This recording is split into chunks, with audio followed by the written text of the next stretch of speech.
हम और आप अब प्रवेश करते हैं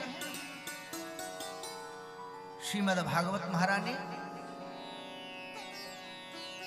साक्षात कृष्ण है, कोई पुस्तक नहीं है, कोई ग्रंथ नहीं है,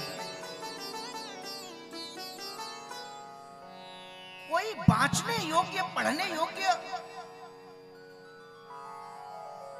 कोई पुस्तक नहीं है जिसको हम पढ़ लें, जिसको हम बांच लें, जिसको हम समझ लें। श्रीमद् भागवत महारानी दर्शन का विषय है। ये पढ़ने का विषय नहीं है, ये दर्शन का विषय है। और दर्शन कब होता है? और दर्शन प्रेम का विषय है। जब अनन्य प्रेम होता है तो हमें दर्शन होता है। जब अनन्य प्रेम जिसका हमें होता है वो चाहे कितनी भी दूर हो, लेकिन उसका हमें दर्शन होता है।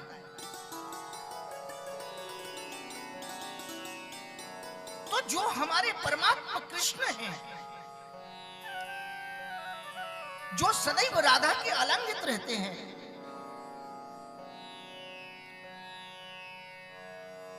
जो सदैव भक्तों के सानिध्य में रहते हैं, मद भक्ता यत्र गायन्ति तत्र तिष्ठामि नारद। नारद जी, जहां पर मेरे भक्त मदमस्त होकर के मेरी कथा और कीर्तन करते हैं, मैं वहां सदैव विराजमान रहता हूं। मैं वहां से कहीं दूर नहीं जाता, मैं वहां से कभी हट नहीं सकता। मेरा आनंद है मेरी कथा और मेरा कीर्तन। और मेरे प्रेमी कौन होते हैं? मेरी प्रेमी होने की पहचान है जिसको मेरी कथा से प्रेम है और जिसको मेरे कीर्तन से प्रेम है।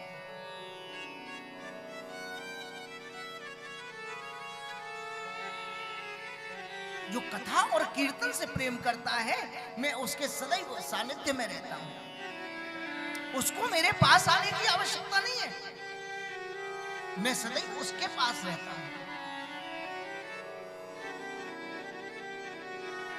मैं कभी उससे दूर नहीं रह सकता।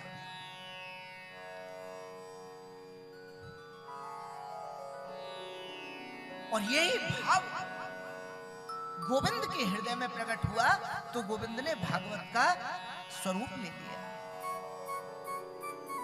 तेने यम वांगमयी मूर्ति प्रत्यक्षा वर्तते हरि। गुरु की वाणी के द्वारा साक्षात कृष्ण भक्त के नेत्रों के सामने स्थापित हो जाए, वो कोई दूसरा नहीं, वो श्रीमद् भागवत महारानी है। बोलिए भागवत भगवान जय हो। वो साक्षात भगवान कृष्ण है,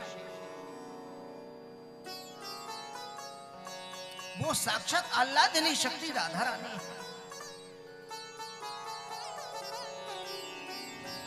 भागवत कोई मनोरंजन का विषय नहीं है,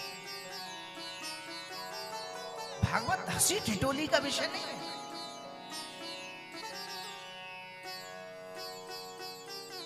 भागवत तो डूब जाने का विषय है, भागवत तो खो जाने का विषय है। दूसरे की सुध जब रहेगी जब अपनी ही सुध भूल जाता है।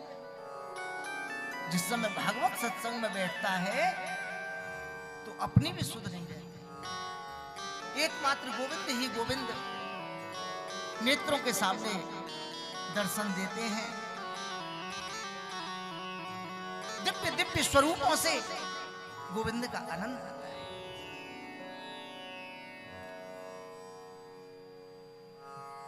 और उसके लिए श्रीमद् भागवत महारानी को कृष्ण स्वरूप आनंद लेने के लिए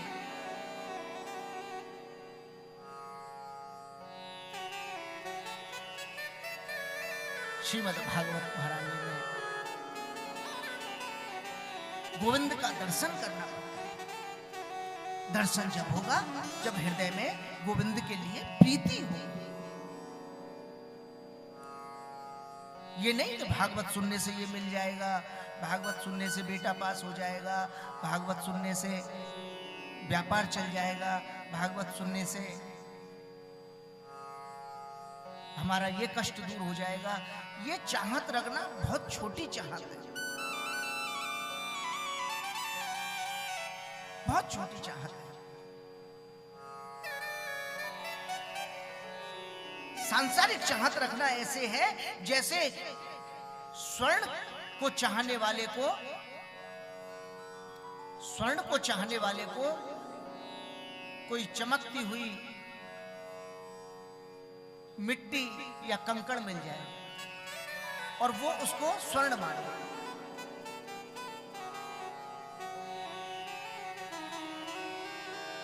श्रीमद् भगवत भक्तों के लिए सांसारिक चाहना रखना कोई आवश्यकता नहीं है।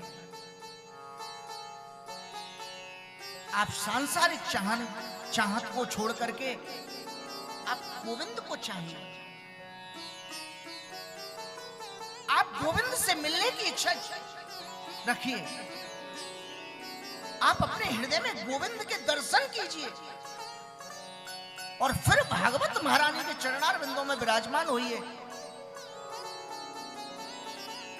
बाकी सांसारिक सुख तो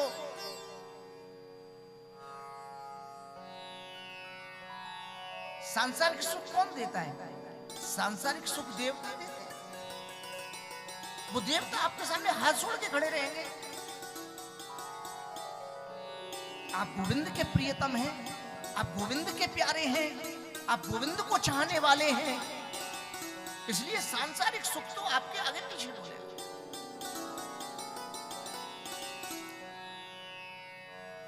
तदेव रम्यं रुचिरं नवं नवं तदेव शश्वन् मनसो महोत्सवम्।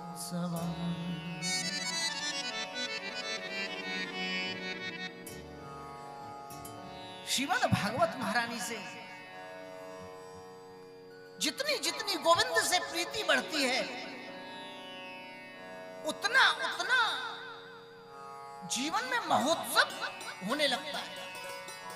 कोई अनिष्ट होगा ही नहीं, कोई विपरीत कार्य होगा ही नहीं, कोई अमंगल होगा ही नहीं, कुछ भी बुरा होगा ही नहीं।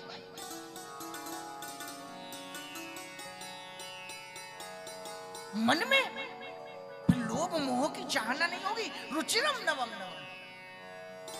फिर मन में पता है कैसी चाहना होगी? फिर मन में चाहना होगी आज हम ये उत्सव करें, आज हम ये उत्सव करें, आज हम ये उत्सव करें। फिर मन में जो रुचि हमारी जो चाहना रखती है ये हो जाए, ये हो जाए, ये हो जाए, ये हो जाए, वो फिर होने की आवश्यकता ही नहीं पड़ेगी, वो अपने आप होता रहेगा। कभी आवश्यकता ही नहीं पड़ेगी कि कुछ मांगना पड़े। फिर तो देने की चाहना हो जाएगी। ये भी दे दूं, ये भी दे दूं, ये भी दे दूं, ये भी दे दूं, ये भी दे दूं। फिर मांगने की चाहना नहीं होगी।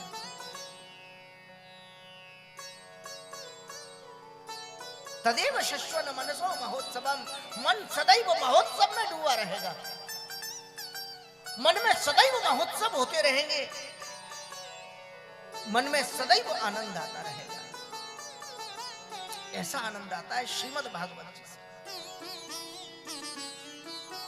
सच्ची भागवत जी से प्रीति